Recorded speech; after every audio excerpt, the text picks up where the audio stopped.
Kryeji i Partisë Demokratike Sali Berisha është paraqitur në SPAK në zbatim të masës së sigurisë, detyrim, paraqitje. Pas daljes nga SPAK, kryeji i Partisë Demokratike akuzoi qeverinë dhe drejtues të institucioneve të drejtësisë për ndërhyrje dhe presion politik. Ai pretendon se në godinën e SPAK po zhvilloi një takim i brendshëm dhe se sipas tij drejt Byros Kombëtare të Hetimit kishin marrë udhëzime të reja. Ngurjen e agjentëve të BKH-s në kryeministri me patlake, Rama i tmerrur e mbajti të fshehtë 20 sa ditë dhe nxori të nesërmen e vendimit të irenave të kushtetuesës.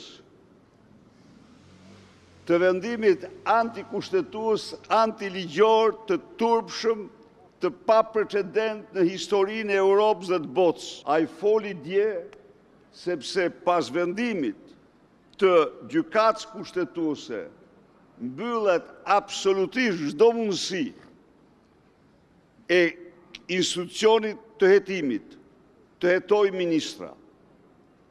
Ai mori garanci të plot për këtë, sepse në rast se nuk ka pezullim, imunitetin dhe arrestimin ai nuk e lejon kurrë, siç nuk e lejoi në rastin e Sajmir Tahirit.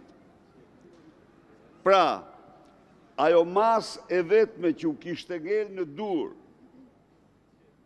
institucionit të prokurorisë ishte pezullimi në rast e ministrave. Dhe këtë pasi pariti gjykatën kushtetuese gjerë në Tjegulla e bllokoi një mas të tillë.